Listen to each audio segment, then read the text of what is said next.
Bienvenue sur Africa 24 dans cette nouvelle édition du QG News. Voici les titres de l'actualité. Législative en Côte d'Ivoire, après avoir investi ses candidats, le RHDP, coalition des partis au pouvoir, s'active pour faire élire ses députés le 18 décembre 2016. Au Sénégal, le président Macky Sall a officiellement lancé ce mercredi 14 décembre le projet de construction du train express régional d'un coût de 225 millions d'euros. Ce train devra être livré dans un délai de 26 mois environ. Et puis, 13e édition du festival Montsina sur scène à Brazzaville en République du Congo. Cette édition 2016 est placée sous le thème l'engagement au cœur de la création. La Côte d'Ivoire vibre au rythme de la campagne des législatives du 18 décembre 2016. 1337 candidats sont en lice pour briguer les 255 sièges que compte le Parlement ivoirien. Focus sur le RHDP, la coalition des partis au pouvoir qui est allée à la conquête des électeurs de Koumassi, l'une des grandes communes d'Abidjan. Reportage de notre correspondant Olivier Conon. Faire réélire les députés sortants de la commune de Koumassi, c'est l'objectif du RHDP, Rassemblement des oufouettistes pour la démocratie et la paix, dans l'une des plus grandes communes d'Abidjan. Conduite par l'ancien ministre Cissé Bakongo, la liste comprend la députée Adjaratou Traoré et le député Claude Emolo. Le RHDP étant la coalition du Rassemblement des Républicains et du Parti démocratique de Côte d'Ivoire, l'équipe de campagne est confiante dans la victoire le 18 décembre. Nous menons la campagne autour du bilan du gouvernement, mais aussi sur les valeurs intrinsèques de chacun de nos candidats, qui sont des hommes de connaissance du terrain de Koumassi, qui sont des hommes et femmes d'action et qui nous facilitent la tâche par leur emprise sur les populations locales.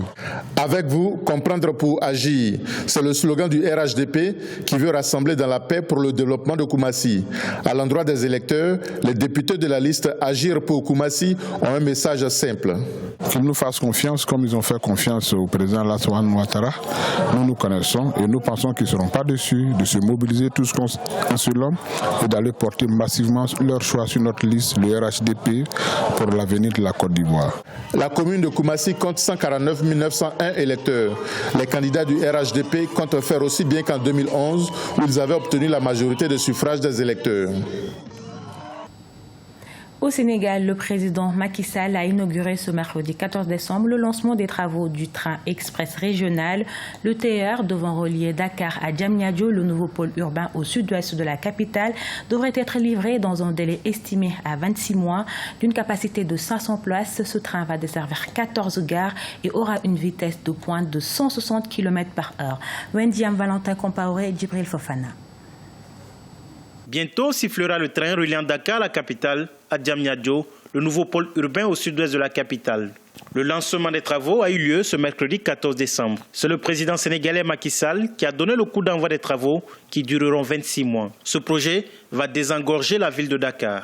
On sait que dans un bref avenir, la population de Dakar fait déjà à peu près dans les 2 millions. Et Dakar est un peu enclavé. Donc le problème de mobilité va se poser dans 5-10 ans, lorsque la population va être 5 millions.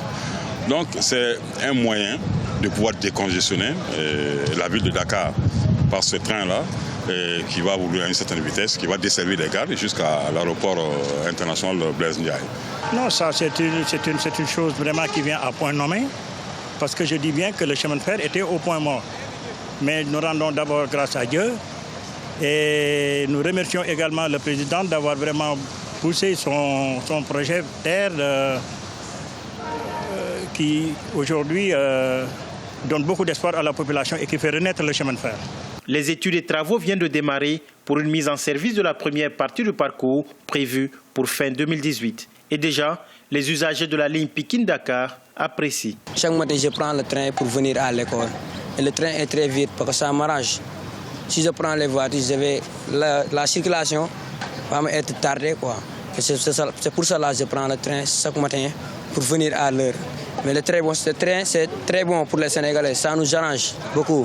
Le train me permet de ne pas venir en retard parce que le train est très rapide. Au fait, quand je me lève le matin, je prends le train pour ne pas venir en retard. Ce train qui va relier Dakar au nouvel aéroport international Blaise Diagne en moins de 50 minutes est la première liaison électrique rapide en Afrique subsaharienne. D'une capacité de 500 places, il va desservir 14 gares et aura une vitesse de pointe de 160 km/h. Le Nigeria se met au vert. Le gouvernement entend lever dès 2017 plusieurs milliards d'euros sur les marchés financiers internationaux.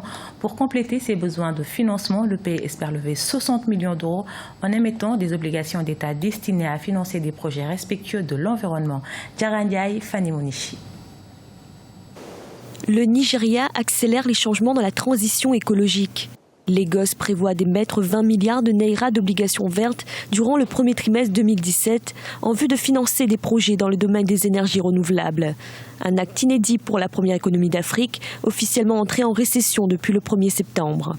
C'est l'État nigérian qui a besoin de fonds. Et il a plusieurs possibilités. Il pourrait s'adresser à la Banque mondiale, au FMI ou à d'autres bailleurs. Il n'a pas fait ce choix. Il a fait le choix d'émettre des obligations. C'est-à-dire, il dit, mais voilà, prêtez-moi de l'argent. Il y a des coupures, comme on dit, de tel montant. Moi, je vous rémunérerai à un délai qui est fixé, à un taux qui est également fixé. Parfois, dans certains pays, ça marche très bien. Ça permet à l'État de mobiliser suffisamment beaucoup d'argent en peu de temps. C'est sans doute le choix que le Nigeria a fait, surtout un Nigeria qui se trouve grand producteur du pétrole, qui se trouve confronté comme d'autres pays et d'ailleurs à la baisse du cours du baril, etc. Le gouvernement du Nigeria a affecté un tiers du budget de l'État pour l'exercice 2016 au financement de projets d'infrastructures pour tenter de réduire ce déficit et relancer son économie qui devrait se contracter de 1,7% cette année. Parmi les infrastructures que ce Green Bond doit permettre de financer, le nettoyage du pays Ogoni, très affecté par l'exploitation pétrolière, ou encore un projet de centrale électrique solaire dans le nord du pays d'une capacité de 1200 MW. La garantie peut reposer sur deux facteurs. D'abord, sur le choix des projets qui vont être financés avec cet argent. La deuxième garantie va consister dans la manière de gérer ces projets-là. Sinon, c'est une bonne chose a priori. Seulement, qu'est-ce qu'on fait avec et comment on le fait? Si tout cela est bien pensé, bien suivi, eh bien, ces obligations peuvent être, disons, constitutives d'aubaine en termes économiques, en termes de création d'emplois et puis même de promotion, de production, de transport d'énergie. Le marché des Green Bonds permet d'obtenir un double bénéfice financier et environnemental. Ces obligations vertes se développent particulièrement depuis 2013 partout dans le monde. Si les États sont pour le moment restés en dehors du marché des obligations vertes, celui-ci connaît un réel essor. Le montant des obligations vertes émises à travers le monde est ainsi passé de 13 milliards de dollars en 2013 à 48 milliards en 2015 et devrait atteindre 100 milliards en 2016. L'engagement au cœur de la création, c'est sous ce thème que se déroule depuis ce 10 décembre 2016 la 13e édition du festival Montina sur scène à Brazzaville, un festival pluridisciplinaire dédié au théâtre et aux arts vivants. Pour cette édition 2016, les spectacles ne se déroulent pas dans les salles, mais plutôt dans les quartiers à ciel ouvert. Reportage d'Eva Ponzo, correspondant en République du Congo. Et à Bakungu, dans le 2e arrondissement de Brazzaville, que le groupe Zakari Théâtre a monté la pièce de l'écrivaine congolaise Huguette Massanga, intitulée L'envers du décor, ce mardi 13 décembre 2016. Cette pièce jouée par des sourds-muets raconte l'histoire d'une fille qui a perdu ses parents dans un crash d'avion. Celle-ci se voit voler son héritage par sa famille paternelle. Elle réussit malgré toutes ses difficultés à obtenir son diplôme de secrétariat. Mais les mauvaises compagnies l'ont conduite à se prostituer, seul moyen de gagner sa vie jusqu'au jour où elle décide de se confier à un prêtre. Le thème nous a bien parlé et nous avons voulu que cette population de démunis, de nécessiteux, parle de ce thème, prêche aux parents qui ont ce genre de comportement pour que tous nous soyons édifiés qu'il y a la loi et la coutume, mais il faudrait aussi qu'on fasse le bon mariage entre les deux.